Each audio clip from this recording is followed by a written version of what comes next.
playing run scoring offense, not individual statistic offense. And it's a fun lineup to be a part of when you got 9 guys that are looking to make sure we get runs across the board, whether it's an unselfish play like a bunt or move the runner over or hit the guy or hit and run or, whatever, or get the big 3-run jack like, we got a few home runs tonight. But again, we're not reliant on the one thing. We're not a one-dimensional offense. And that's what these types of offenses that 1 through 9, you have a combination of speed and power. They're a lot of fun to coach and run the offense, knowing that you can do multiple things, knowing that the playbook gets a little bit thicker.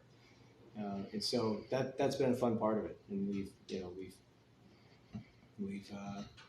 done quite a few things in terms of that, of applying pressure, and we've also had some big innings where we hit the long ball. But it's a fun offense to be a part of just because there are so many weapons in those 9 guys.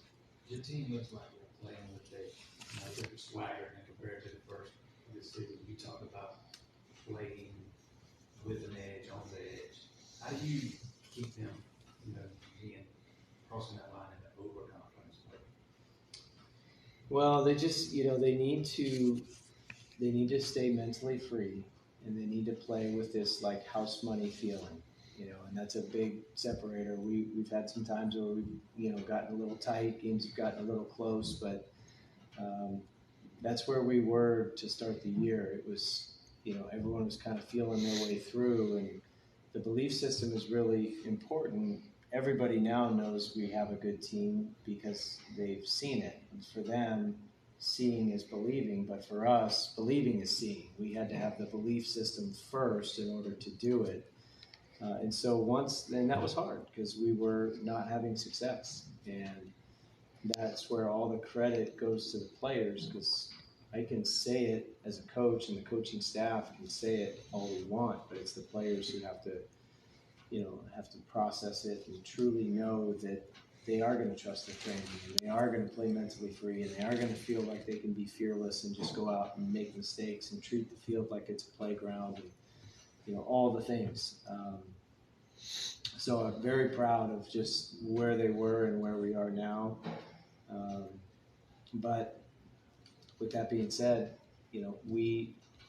this is no time to pick our head up and think about the standings next week and are we going to do this and are we going to do that. It's just the more we can keep our head down and just stay locked in on competing game to game, the better we're going to do. All that other stuff will take care of itself. And this team is capable of whatever they want to do.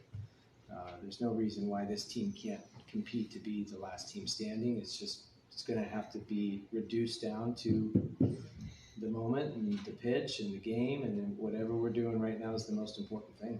And they've been really good about being able to stay centered on that and not look ahead or, think too far ahead. I know everybody talks about it, looks at it, but these guys have done a really good job of, even if they have looked, of bringing it back to the middle and just knowing what's important right now. You told us before the season started that this was a very talented team up to the shoulders. Have they grown beyond the shoulders at this point? It sure looks like it. I mean, they are a very physically talented team. There's no question. The physical talent level is now playing to its potential because it's been unlocked, and they've really just learned how to deal with adversity. And so very proud of and again, I don't think we would be where we are right now without going through it the way we went through it.